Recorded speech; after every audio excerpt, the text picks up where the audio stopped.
Здравейте, приятели! Добре дошли в Синя фенбол зона. Днешното видео е по-специално от обикновен разговор за Левски. Всъщност, то е своеобразна равносметка за един изминал път. Както за Левски, така и за нас като канал. Преди близо 2 години, когато Левски беше воден от Станислав Генчев, а синята общност мечтае се за шампионска титла, направихме едно видео, което се превърна в едно от най-гледаните и най-обсъжданите в историята на нашия канал Фенбол Зона. Тогава едва ли някой е предполагал, че този разговор ще се окаже повратен момент. Не само защото говорихме за бъдещето на Левски, а защото показа колко голям е интересът към българският футбол и към синята идея. Оттам започна всичко. Появиха се две отделни рубрики, които с течение на времето преминаха в канали. Днес Левски вече е шампион. Пътят от този разговор до шампионската титла беше изпълнен с възходи, разочарования, смяна на треньори, нови надежди и в крайна сметка сбъдната мечта. Затова няма по-подходящ човек, с когото да направим тази равносметка. С огромно удоволствие посрещам отново един от най-обичаните чаканите гости в нашата общност, Антонио Коларов. Добре е дошъл, Тони. Добре заварила се. Така, на първо место искам да те питам какво си спомняш от това видео и какъв път измина, както ти, ще говорим, разбира се, и какъв път измина Левски. От този разговор аз си спомням доста, даже наскоро пак си го пуснах така, когато получих поканата за настоящия момент, за да си спомня на реално ситуацията каква беше за Левски. Да, ние говорихме в началото на сезона, в който Генчев пое, когато Левски натрупа там. Мисля, че беше точно след мача с Локомотив София, победата и Ботев Враца. Тогава аз бях скептичен, че Левски ще стане шампион. Помниш, че го казах. И макар надеждите, които възлагах, по-скоро момента на детрониране на Лудогорец все още не беше дошъл. Може би тук трябва да изразя едно съжаление, защото тогава вярвах, че може би Станислав Генчев ще успее да се развие като един подходящ треньор за Левски, но доста сбърках. Въпреки всичко му пожелавам успех на човека. И малко шеговито и Велин Попов все пак се оказа прав. Пое Хулио Веласкес с нещата и края на миналия сезон вече, когато доста левскари, включително и аз, за което държа да се извина, бяхме скептични относно назначаването на Хулио Веласкес, не като тези отбити видеото с нулио или прочее. Имахме си нашия скептицизъм, който обаче е породен от огромна любов към Левски. Все пак, моят път от това интервю до сега, участвах още няколко пъти в последния печели, така спечелих още няколко победи, доразвих си личната платформа, която реално представлявам и реално която толкова време се така боря да направя вайрал и вярвам, че успявам и че имам успех с коментарите, така че и Левски, и Антонио си върват добре, станахме шампиони и за огромен кеф на по-голямата част от България. Добре. Очакваш ли такова развитие? Защото тогава старта беше невероятен на Станислав Генчев. До първите 5-6 кръга Левски играеше впечатляващо, разгромяваше всичките противници и в един момент след края на полусезона Станислав Генчев беше сменен с Хулио Веласкес и започна наистина пътят на Левски към титлата. Какво не стигна на Станислав Генчев според тебе да завърши той този път, горе-долу подготви отборът, с който Хулио Веласкес стане шампион? Какво не му достигна, не знам. Не искам да си позволявам лични епитети, защото в крайна сметка човека е левскар.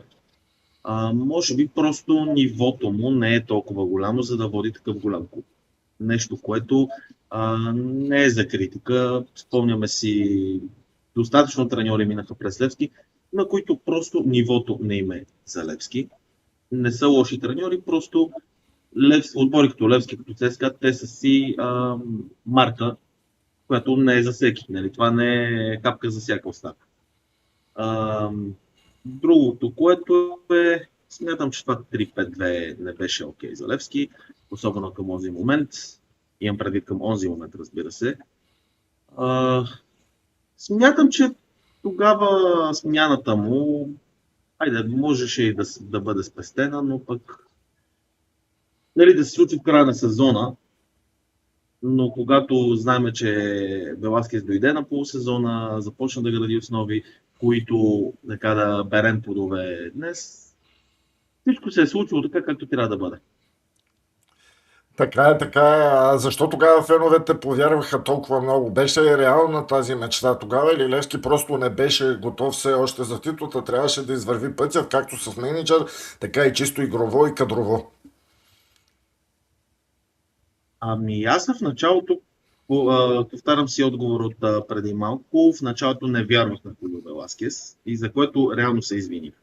А, масово феновете, не знам, имаше доста негативни коментари, честно казано. И не знам, може би с добрия европоход, който направих в началото на този сезон, реално който отмина, така, окей, не можем да кажем убедителни резултати, но да, ние отстранихме Бершева. Бяхме на път да отстраним Прага, защото вярвам, че Левски можеше да отстрани Спортинг Прага. Вярвах, че Левски можеше да играе групи още тази година. Просто малко и мало шанса след отстраняването на Сабак да ни се падне Азалкмар, както се случи и с Айнтрахт Франкфурт. Просто не знам какво се случва, тази липса на късмет при Левски. Тогава помниш и кампанията, която ни се падна Палк. Айде, тогава Палк имаше човек, който знаеше как да ги надиграе, как да ги надхитри и да си вземе нашето, което обаче не успяхме след това с Камерун. Така че, не знам, вярвах, че и тогава след този европоход, след тези 8 мача в Европа, някак си лично в себе си започна да се пробужда това, тази година няма ли възможност да станем шампион, и вече когато вижда как нещата през сезона се развиват, дори и след този матч с Славия, дето тогава бяха едва ли не късане на ризи, рязане на вени и прочее, вярвах, че тази година ще е реално нашата година. Този сезон ще си е нашия сезон. Добре, мислиш ли, че фановете по някакъв начин с цялото това очакване, цялата тази положителна енергия, както спасиха клуба от финал, от фалит, извинявайте, така по този начин спомогнаха и дадаха нуждата увереност на самите футболисти, защото гледайки състава, виждаме, че определено има по-класни чисто кадрово футболни отбори в България, но що се отнася до колектив, що се отнася до изграден стил на игра, Левски определено номер едно. Да, смятам, че и феновете, безспорната подкрепа по трибуните, което беше през целия сезон. Това, което ще кажа, не е нещо, което аз съм го измислил и което аз го твърдя, че Левски е най-великото нещо от тази държава и феновете на Левски са сред най-великото нещо от тази държава. Любовта, която огромна част от нашата страна в пределите на България и извън нея имат към Левски, че е генератор за величие. Това не е нещо, което... Това не са мои думи, но в пълен смисъл ги одобрявам и ги подкрепям. Така че смятам, че наистина Левски, макар и това да не е най-силният отбор на Левски в клубната история, цялата 112 годишна клубна история, то въпреки това този отбор стана шампион. Дали е поради фактори заслабващи досегашния доминант в родното първенство, или други фактори, истината е, че феновете, както винаги, бяха на отборното отбора и съм убеден, че синята общност няма да си изостави отбора никога. Тия 17 години бяха ярко доказателство за това.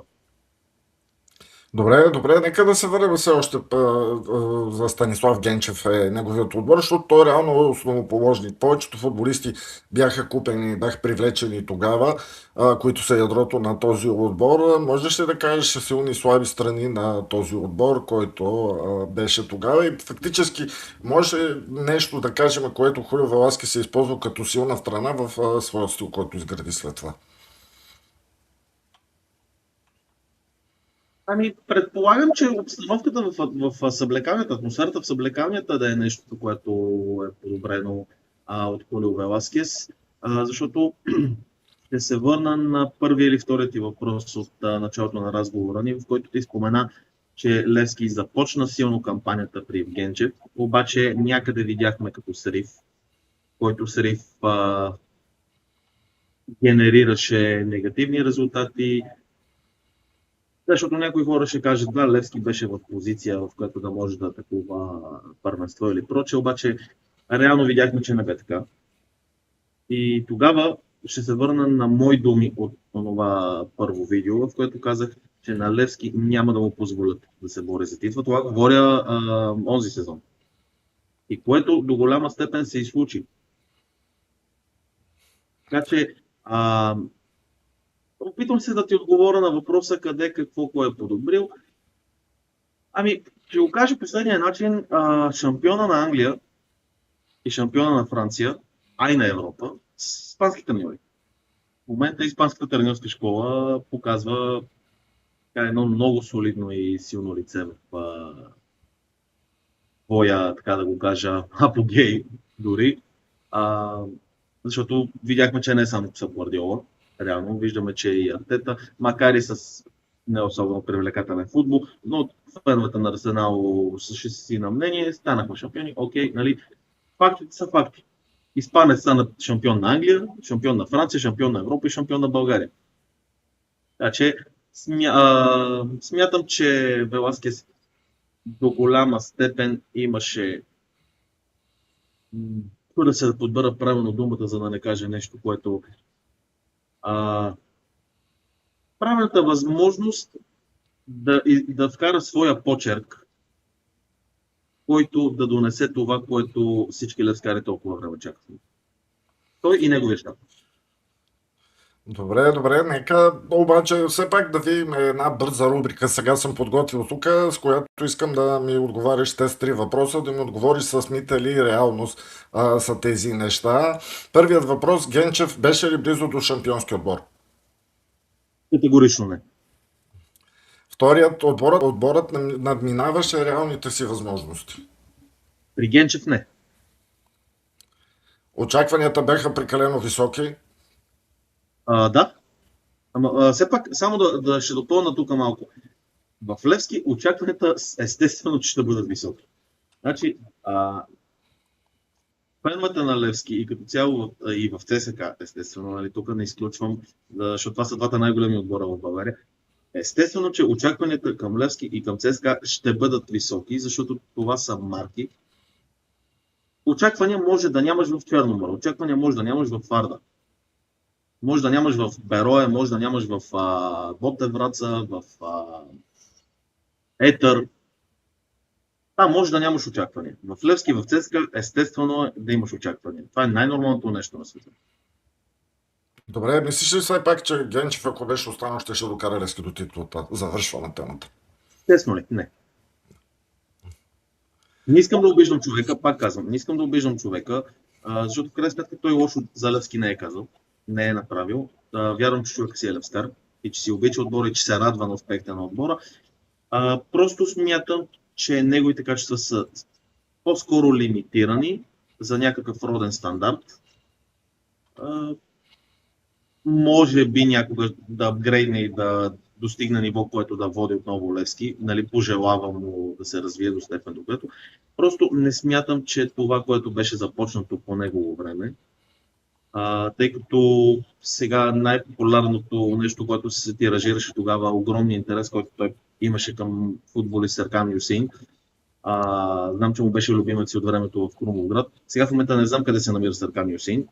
Обаче, може би, силно критикувах някои решения на Наско Сираков през годините, но смятам, че това да се раздели с Станислав Генчев беше сред правилните неща. Добре, назначиха Хулио Веласкес, ти каза, че в началото си го приел скептично, както е абсолютно всички други хора. Той направи Левски шампион, който разбира се правилно решение. Спомена, че Хулио Веласкес е възпитаник на испанската школа и е донесъл испанският футбол в България, който доминира в целия свят в момента, дори Шампионска лига. Кога започна да вярваш, че започва да се изгражда нещо голямо, един шампионски отбор при Хулио Веласкес? Както споменах, мачовете в Европа. След Европохода започнах да си прокрадвам мислите в главата, че тази година Левски може би има отбор, който да се бори за титлата. И вече след пролетния полусезон, есенния полусезон, навлизайки в пролетния, а, все повече, тъй като да, близкото ми обкръжение от приятели знае какви разговори водехме тогава, а, знаеше фатализма ми, нали, моя реалистико-песимизъм, ако мога да го кажа. И винаги, когато те ми казаха, бе, нали, Левски тази година ще стане. И аз вътрешно в себе си съм, да, нали, обаче не смея, защото помним 25 май 2013, изгубените финали и проче. Аз това се бях избазикал така наскоро в по-широки ми приятелски кръг. Реално как някое момиче, нали, ако изпитва съмнение в лойността на гаджето и просто тича да каже, аз съм левскар, преживях всичко това 17 години чакане и проче, и съм си останал до Левски, ето колко верен мога да бъда. Нали, това в кръга на шегата естествено го казвам. Може би най-силно повярвах и си казах, окей, всичко ще е окей, след 3 дни срещу ЦСКА. До тогава нещо ме така ме глождеше отвътре и си казах, да не взема да ни прецака, да не вземе нещо да се случи, да не вземе да си усеребе с извинение следващите няколко мача и да се стопи тази разлика. След 3 дни си казах, окей, шампиони сме, майната ми. Добре, това беше следващия ми въпрос, който беше. Имаше ли период, който се съмняваше точно тази дълга ръка на този хегемон, който беше българския футбол, по някакъв начин да спре шампионския поход на Левски, защото видяхме, че през сезона имаше доста атаки, които искаха да дестабилизират самият отбор като съблекални, като колектив. Мисля, че в един момент ще видим едно дежаво, което сме виждали през годините и Лудогорец ще вземе титлата на Левски. Разбира се, през целия сезон. Аз продължавам да твърда, че ето пак ще се върна с първия ни запис, който проведохме, защото тогава изнесох една силна тирада словесна по адрес на ония отбор от малкия североизточен български град. Да не ми се обиждат левскарите от Разград, разбира се. Отношението ми към Разград и към Нямахорец не беше настроено срещу град Разград или срещу жителите там, а по-скоро срещу това, че там беше наложен един, да го кажем, мутро-олигархичен модел, който тероризираше над българския футбол. И силно се надявам това нещо повече да не се повтаря. Окей, никога не съм казвал, че имам против провинциални отбори в страната да се развиват и да се борят за шампионската титла на България, но това да бъде по наистина колкото се може по-честни начини, да не се хващат съдии, съдийски комисии, цели федерации или прочее, каквото беше. Вярвам, че продължава да е. И това ми е като една силна надежда от този сезон нататък. Може да прозвучи гадно, но Левски и ЦСК да са си основните сили в български футбол и ако някой започва да се развива и да се бори за шампионската титла на България, то това да бъде наистина по максимално честен начин, а не по това, което беше. Добре, мисля, че тази година беше честно първенството, имайки предвид, че Левски стана шампион. Има много слухове, които разбира се, основната част е да дестабилизират Левски за дългата ръка на Пеевски и така нататък, и така нататък. Мисля, че беше нареден Левски да бъде шампион и то абсолютно напълно заслужено си стана шампион.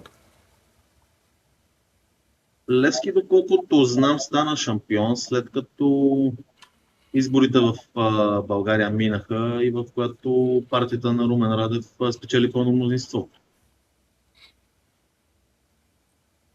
Сега, тук и слуховете, които аз съм чувал слухове как първенство тази година е било наредено. Това още от октомври-ноември го чувах. Нали, че Левски ще вземе титлата ЦСКА купата и сини и червени да са доволни.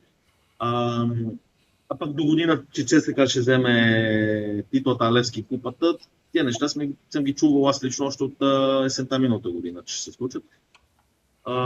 Дали е имало политически намеси или не мога да твърда, имам си някакво мнение.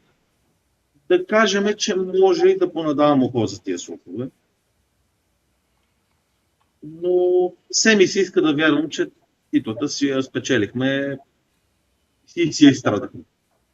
Добре, аз не виждам нещо, с което са помогнали на Левски толкова много в първенството. Ти имаш ли някакъв момент, който са помогнали изключително важно и с този момент Левски е станал шампион. Нали, много се говори за дуспата на Окофлекс, така нататък, но това са според мен нормални неща, които са 50 на 50 на първо место ситуация, на второ видяхме такива и по-големи и по-фрапантни за ЦСКА и за Лудогорец и така нататък, така че аз мисля, че този сезон, що се отнася до Левски, от страна на съдиите няма абсолютно никаква подкрепа. Ти какво мислиш?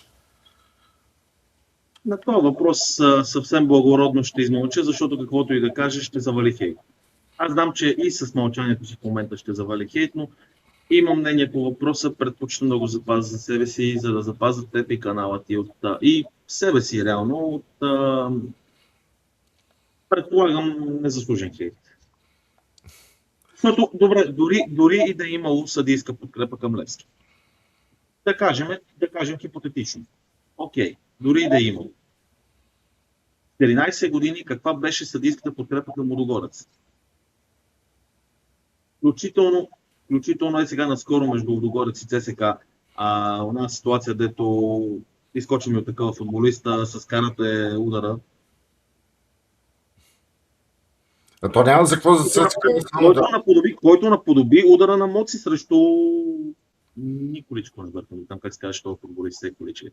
Там от бивши Югославски републики един футболист. Тогава Моци като му скочи с ритник помпа в гърдите на футболиста на ЦСКА.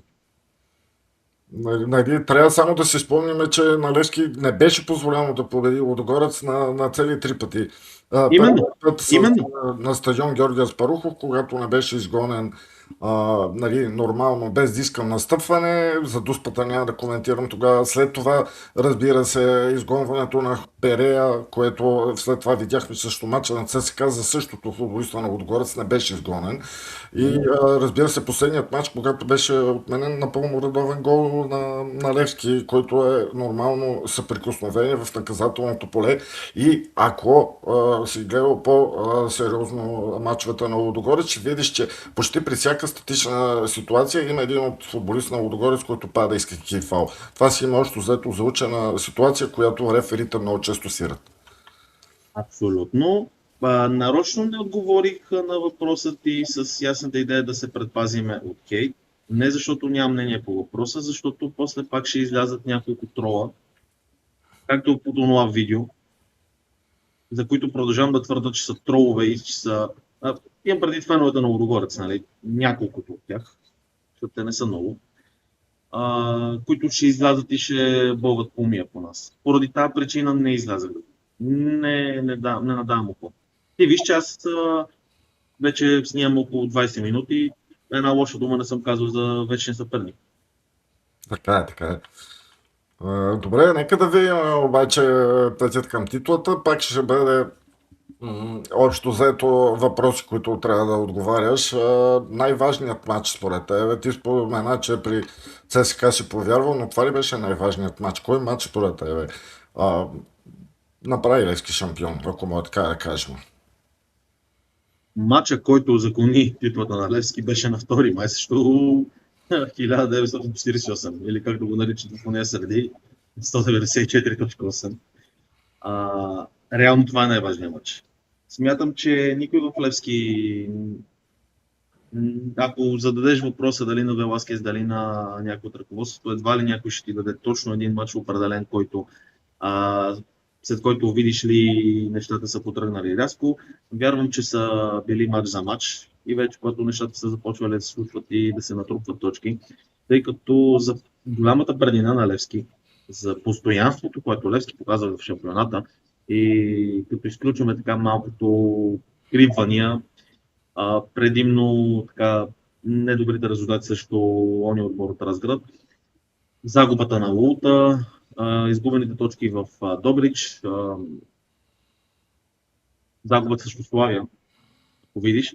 За мен Левски си показа стабилност, за мен Левски си показа, как да кажа, постоянство. И другия фактор, да, връщам се от предишното изречение, другия фактор, негативните резултати на Лудогорец. Защото те си позволяваха, допускаха си равенства, загуби, които бяха по-скоро постоянство на Левски и лошата форма на Лудогорец, лошата раздъга на Лудогорец. Тъй като някой ще попита, ЦСК започнаха първенството колебливо. Те и в хода на сезона, когато се постабилизираха при Янев, пак имаше някакви загуби тип септември и някакви подобни. Така че реално тази година титлата си беше решена между Левски и Лудогорец. И не мисля, че е имало някакъв точно един матч, който след изиграването му да се знае, че посоката едва ли не вече си върви за Левски. Най-важният матч е. Следващия матч си беше на 2 май. Да, лично според мен това са мачовете след загубите на Левски, защото с тези победи Левски не позволи да изпадне в по-големи серии от загуби или загуба на точки, което беше основата и постоянството, което доведе толкова голяма разлика до самото класиране накрая, защото абсолютно всички други отбори имаха големи периоди, в които губеха много точки, натрупваха много загуби. ЦСКА в началото, отгоре почти през целия сезон и така нататък. Добре, нека сега да видим кой е най-трудният съперник. Левски не можа да победи Лудогорец и е критикуван е, че не може да играе срещу големите отбори. Още взето, че Веласки станал шампион с победи над малките. Това е абсурдно, нали? Аз не съм съгласен с него, но се личи разлика между играта на Левски с по-малките отбори и играта на Левски срещу по-големите отбори. Има една предпазивост или може би до някъде малко страх. Защо според тази разлика? Защо Левски не излиза и не показва това, което показва с абсолютно всички отбори, а Хулевласки сменя тактиката, опитвайки се да прескочи цялата преса на противника с дълги подавания към нападател. На този въпрос мисля, че най-добре може да отговори Хулевласки. Нали, не ме разбери погрешно. Това, че критиките, че Левски едва ли не е станал шампион срещу по-малките отбори, победителите никой не ги следи. Реално. Как сме станали шампиони, били сме, могли сме, станали сме. Реално този сезон, като изключа загубата от ЦСК, от Славия, от Локомотив Пловдив, от Лудогорец, ако мога ми напомниш, мисля да ми припомниш дали реално от други отбори сме губили този сезон. Имам предвид редовния сезон. Славия, Локо Пловдив, Лудогорец и ЦСК. Да. С абсолютно всичките ги победихме, с изключение на Лудогорец, който, както казах, просто не беше разрешено Левски да победи или дори да постигне равен. Така че не знам, аз също не съм съгласен с това. Наистина има промяна в играта, не знам поради какво. Може би самият състав на Левски не беше достатъчно добре доизграден. Но ще говорим след малко за трансферите. Можеш ли да кажеш, що отнася до футболистите, на първо место най-ценният играч според теб в сезона на Левски? Акрам Бурас. Веднага ти го казвам, Акрам Бурас. След това ще отлича Макун, след това ще отлича Евертон Бала, Кристиян Димитров и Светло Вучев. Не, че останалите футболисти нямат значение в отбора, да не ме разбират погрешно сините фенове. Това е моето мнение. За мен е човек оркестър в този отбор, Акрам Бурас. Значи, с една от така близките ми приятелки, вчера го коментирахме точно това, там за трансферите, нали, като стана на въпрос кой да си ходи, нали, да си тръгва, Майкон. Как че вече съвсем естествено. Акрам Бурас, Майкон и Евертон Бала. Ако някой иска да купи Акрам Бурас и Евертон Бала, колко се може повече пари, но иначе това са футболисти, с които аз лично не бих искал отбора да се разделя. За мен това са тези имена, които изборих. Бурас, Майкон, Бала, Макун, Кристиян Димитров, Вуцов. За мен това са така. Жоро Костадинов, разбира се. Изключителен Жоро Костадинов, който така, за съжаление му се наложи в личния му живот да премине през не така приятни мигове. Изключителен съпорт към него и към съпругата му, но да не дълбаваме в това. Като цяло имена, тези имена са тези, които веднага, например, ще ги отлича и и ги помна винаги, като се срещам за сезон 25-26. Това са имената, които изкачат. Марко Доганчич, който дойде на полусезона. И реално той беше взет с идеята да помогне на Левски да стане шампион. Чисто и просто помогна. Влезе на втори май, кара гол, Левски си узакони титлата. Неговата работа си я свърши. Успех му пожелавам за напред, каквото нали, му се случва в кариерата, само успехи. Ако някога се завърне на Герена, му го пожелавам от сърце, защото реално с този един гол си узакони, така си затвърди място в сърцата на феновете. Така е, така е. А другата страна е най-подценяваният играч. И сега да не отговарям, защото в крайна сметка през този сезон всеки един от тези футболисти стана шампион. Ще остане в историята, че е взел медал, че е допомогнал малко с своето присъствие. Така че не мисля, че трябва не мисля, че трябва да определяме в тази графа някой. Всеки е дал своя дан, малко или много, и всеки е допомогнал до това. Добре, все пак мен ме интересува и ще продължа да ровя в тази тема. Асен Митков, мисля, че беше заслужено всичко, което му се случи на това момче. Мисля, че има бъдеще в Левски, защото в националния отбор е капитан и е един от най-перспективните футболисти на България. Да е жив и здрав, да се развива, малко повече да поработи върху психиката, според мен. Аз лошо няма да кажа, защото все пак е футболист на Левски. Пожелавам му обаче на това момче някой в чужбина да види потенциал, клуба да изкара свежи пари от него и да продължи напред в чужбина, където дано да се развие и дано да стане най-добрата версия на себе си. Добре, най-голямата изненада в сезона за Левски? Най-голяма изненада. Аз казвам веднага за мен. За мен най-голяма изненада беше състава срещу Славия. И в такъв вид ли? О, да, това не само изненада, ми и абсолютна загадка. Веднага ти мислех, че имаш предвид изненада като футболист, който да е изненадал.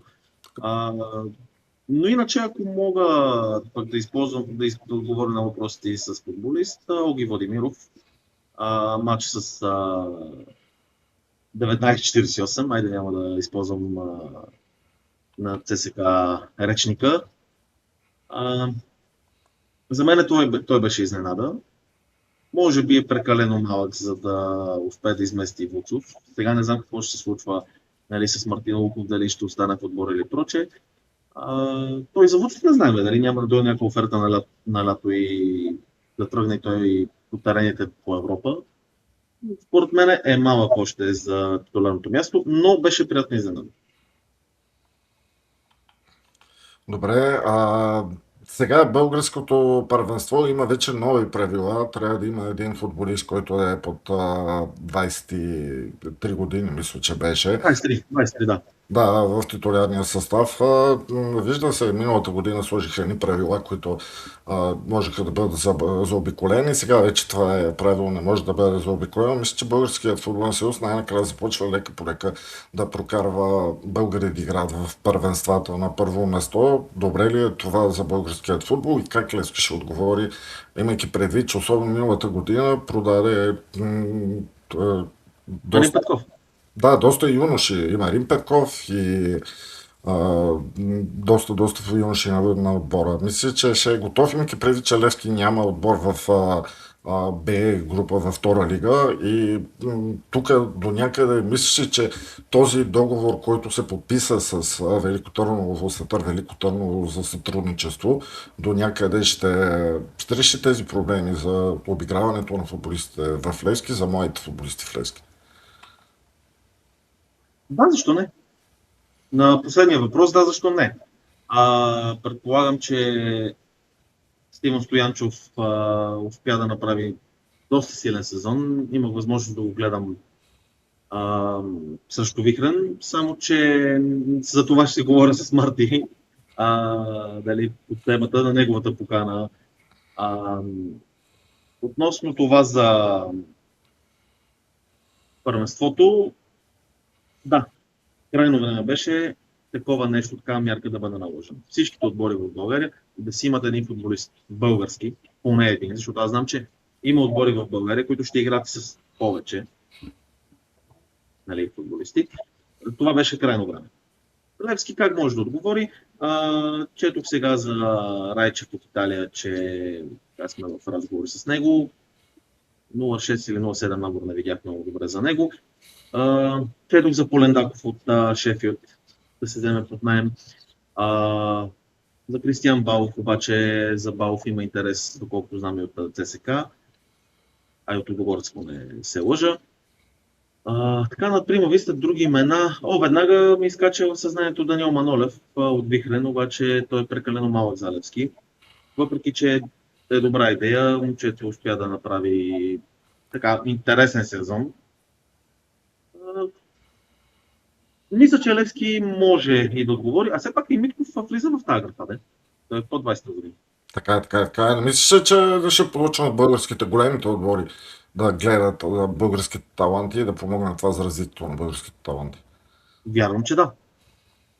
Ай все пак големите български отбори имат и школи. Левски, макар и да няма отбор в Б група, има отбор в Б група. Да, през този сезон Левски 2 не се представи по особено най-адекватния и достоен начин в първенството на Югозападна трета лига, което се постарах да следя колко се може по-често, макар и пък родният ми отбор вече да не е там. Може би във втори отбор и в академията има какво още да се работи. За да може Левски да си бъде този инкубатор за таланти, който е бил дълги години. Така е, дори началото на този целият път започна с български таланти, които Мари Стоилов наложи и още заето тогава Левски. Естествено. Значи, в крайна сметка това нещо, което трябва да бъде отбелязано като факт е следното. Българският футбол трябва вече да започне малко по малко да се възражда и извинявам се, но не е адекватно там кой мач беше от първенството, Беро и сега не си спомням кой точно, от 22 футболисти имаше един или двама българи. С ЦСКА нямаха ни един. Беро ЦСКА мисля, че беше матч, който нямаше нито един български на терена, който играеше от 22-мата. По принцип е странно, че и ЦСКА нямат българи, но това е нещо, което не е в нашия аспект. Странно ми е просто защото, пак казвам, двата най-големи български отбора, но и качеството на българските футболисти вече не е такова. Разбира се, това не е като тези мачове, които са били с Стоичков, Пенев, Костадинов и от наша страна, Гибона, Кокала и Боби Михайлов, Наско Сираков. Наистина качеството не е такова, но въпреки това все си мисля, че поне един-двама българи за цвят, колкото да... Да не забравяме, че повечето, дори Португалия, Холандия, изцяло се издържат с свои футболисти, така че аз мисля, че е време българските отбори да започнат да залагат на футболисти, родни таланти повече, отколкото на чужденци, но това е дълъг период. Виждаме, че БФС започва лека по лека да прави крачка към тези времена. Да се надяваме, че те ще дойдат възможно най-скоро. Така, сега нека да поговорим за бъдеще. Само едно изречение, може ли? Само едно изречение по тази тема като допълнение. Ще бъда и максимално кратък. Правилото за един футболист до 23 години, задължително да играе поне 45 минути, да, добро е, да, наложително е за българския футбол. И се надявам това нещо да бъде една крачка, която, в момента федерацията кара, меко казано, на сила българските отбори да развиват футболисти, български родни, като по този начин мога да кажа, че леко им повдига цената, което не съм много сигурен доколко е добра идея, но както и да е. Това нещо, ако е успешно, като нека казвам експеримент, нека да го наречем, да дори ще използвам и думата екзотика. Ще бъда грешно разбран, няма да се обясням защо казах екзотика. Надявам се това нещо в последствие да доведе и до правило двама български футболисти, защото в елитното ни първенство от следващата година ще има 14 отбора, а не както тази година 16. 14 отбора, ако налагат по един-двама български футболисти, Това говорим само в родното първенство. Имаме си легионери, които са навън. Предполагам, че това полека-лека може и да бъде някакъв тласък за българския футбол, защото ние в момента реално сме, каже речи, държава футболно джудже. И реално пътя надолу е дъното, което има да копаеме. Сан Марино, Гибралтар, Андора, Фариорски острови, те не са много държавите в Европа, под които можем да копаем, така че пътя е само нагоре и реално за мен на теория е крачка напред. Да видим дали и на практика ще е така. Да видим, наистина. Добре, нека да видим да се върнем към Левски. Това началото ли на един шампионски цикъл за Левски или инцидент на титла? Как мислиш ти? На инцидент на титла аз няма да го използвам, защото в крайна сметка си е изстрадана и заслужена. А дали ще се започне нов цикъл? Левски в цялата си история няма шампионски поход с повече от 3 шампионски титли.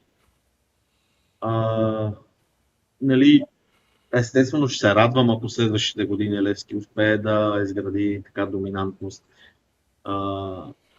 Казвам доминантност, а не монопол, какъвто направиха от Разград.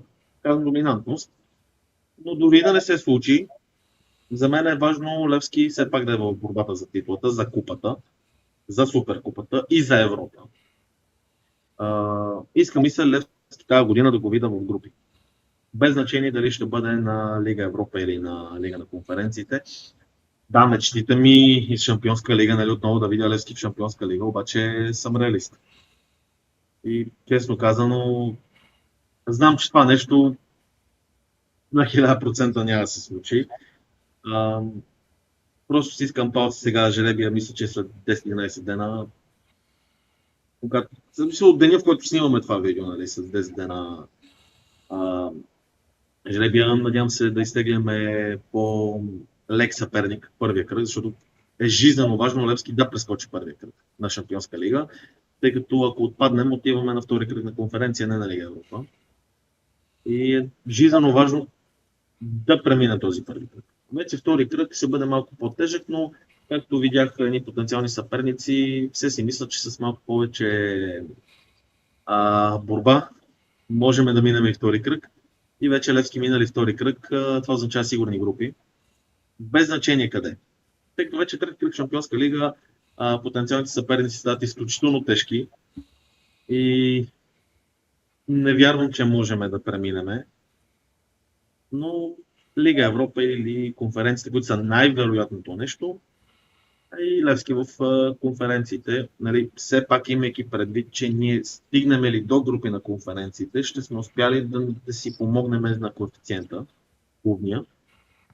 И вече в тези евентуални, потенциални, дай Боже, групи, Левски да подобри не само финансовото си благосъстояние с пари, които би спечелил от УЕФА, както и родния футбол, защото аз пожелавам и на ЦСК, и на Лудогорец да успее да се класира, че дори и на 48 да се класира в групи, защото това нещо ще помогне на българския коефициент. Говорим вече чисто национален коефициент. Това нещо би помогнало и на отборите от първа и втора лига, там с парите по солидарност от УЕФА.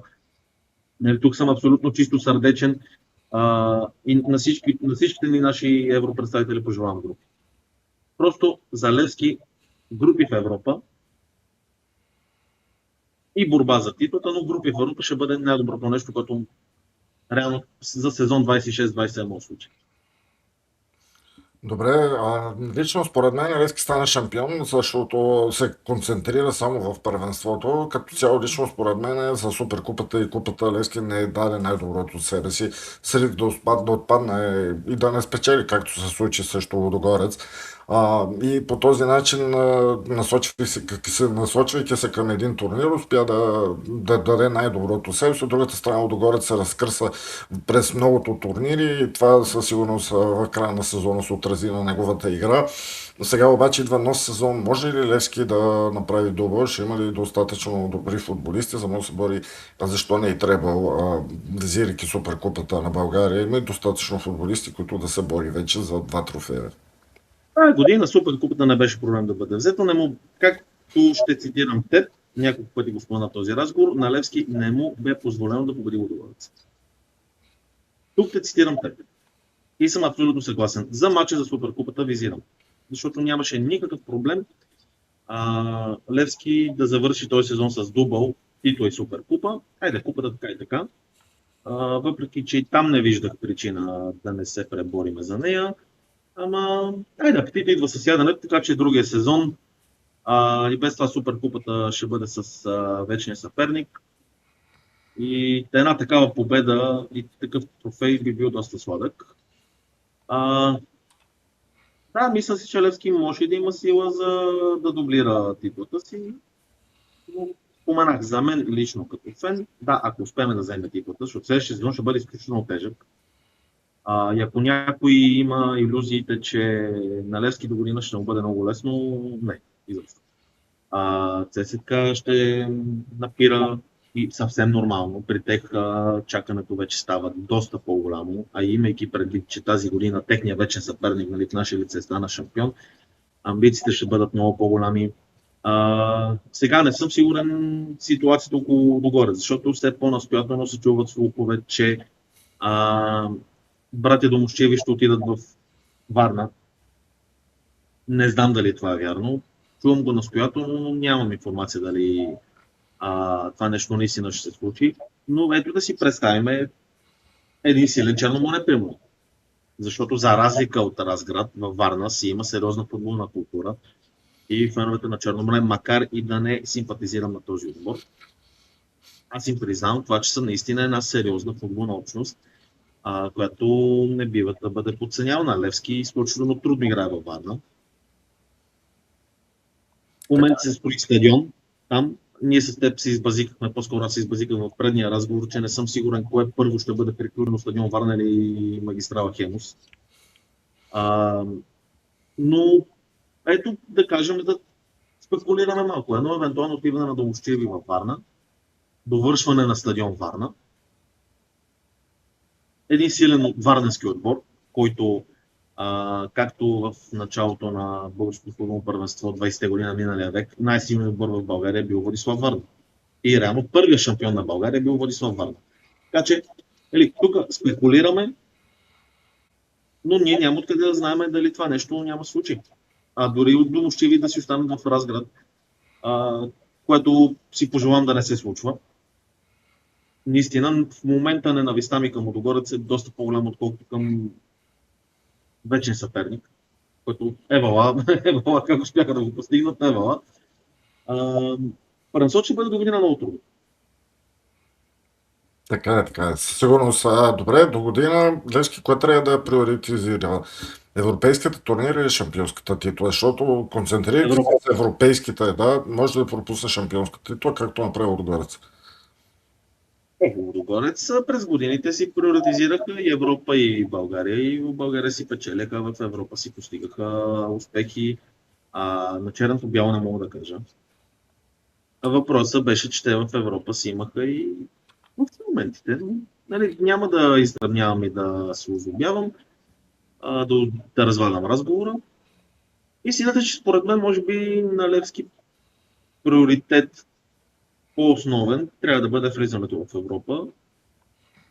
Да успеем, защото сега европейските сини вечери са си легендарни. Така е, така е. Добре, Левски вече има нов собственик, нов Атанас Бостанджиев. Говорят се за мащабни проекти, за стадиони, бази и така нататък. Как виждаш ти Левски след 3 години? Дай Боже, 30-кратен шампион на България с нов модерен стадион и редовен участник в европейските клубни турнири. Дай Боже, наистина. Така е, сега е пак една финална рубрика, която е за блиц въпроси с един отговор. Най-емоционалният матч за този сезон. 2 май. Добре, любим играч? От този сезон ли? Да. Акрам Бурас. Най-силен момент? Най-силен като? Емоцията. Да. Гола на Марко Доганчич. Най-тежък момент. Загубата от Славия и изравнителния гол на Добруджа. Добре. Един човек, който заслужава най-много титлата според тебе.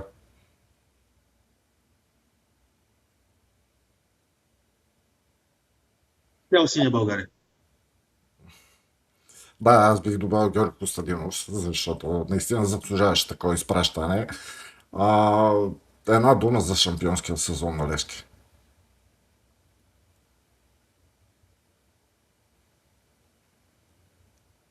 Любов. Абсолютно така е. И сега последен въпрос. Разбира се, преди близо 2 години седнахме да говорим дали Левски има шанс да стане шампион. Днес правим равносметка на целият път. Ако трябва с едно изречение трябва да опишеш това пътуване, какво би казал?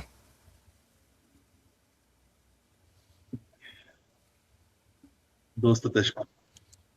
Доста тежко. Защото тогава, когато говорихме, беше след начало на сезона, едно късно лято. Спомням си го този ден и като цял този момент. Ние с тебе тогава си говорихме за шампионска титла на Левски, по-скоро в стремеж. По-скоро като мечта, по-скоро като бланк, който обаче не сме много сигурни, че е възможен за реализиране. Спомниш си, предполагам и ти, както добре си спомням и аз, моя крайен песимизъм. Беше надежда, но не беше нищо повече от надежда. Радвам се, че се случи. Беше дълго, беше мъчно, беше гадно, защото да, аз съм малък и не помня, в смисъл малък бях тогава, мачовете Бата Жилин и Тампере. Помня базиците след това, естествено, но не си спомням точно подробности. Вече по-голям помня загубата от Берое, помня изгубната титла от Славия, Иртиш, Спартак Търнава преди това, АЕК Ларнака, Вадуц.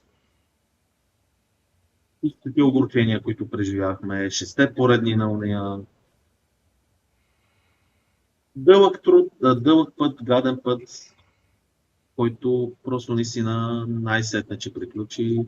Успяхме така да му се израдваме. Да. Виж, трудно се намират думи, защото е така, като ги казах тези изречения, ти като се сети, защото си по-голям от мене и си спомни пък за разочарованията, които ти си преживявал покрай тези загуби, предполагам и ти си направил някаква равносметка. И наистина трудно можем да намерим някакви думи, които по-красноречиво да изразиме. Това беше наистина една бурна радост. Много щастлив миг. Няма да си скрива душата, че аз на 9 май, като видях Жоро Костадинов с купата и си поплаках така стабилно. Абсолютно си. 2 май на Герена също. Гледах хора, които с децата си, нали, които за първи път виждат Левски шампиона. И аз, макар и по-малък, си спомням ония мач с Миньор. По телевизията го бях гледал. Обаче много хора, например, хората около мене, които така направих лескари, братовчет ми, брат ми, малката им братовчетка, така хора, на които съм налагал синьото влияние през годините и които и те видяха за първи път Левски шампион. Братовчет ми беше на стадиона. Така че, наистина, думите трудно се намират за това нещо и само Левски. Така е. Само Левски. Надявам се това да бъде началото на много шампионски титли, защото наистина има цяло поколение български деца, които не бяха виждали Левски шампион. Надяваме се, че това няма да стане скоро тук нататък. Левски ще застане там, където му е мястото. Това беше като цяло всичко от мен. Асен Драганов, Антонио Коваров и Синя Фенбол зона. Ако ви е харесало видеото, харесайте го, споделете го с приятели, се абонирайте и цъкнете камбанката. Изключително много ни трябва трябва вашата подкрепа, защото е много близко до партньорство с YouTube. Оттам нататък наистина започват истинските неща в този канал. Това беше всичко от мен. Чао и само Левски!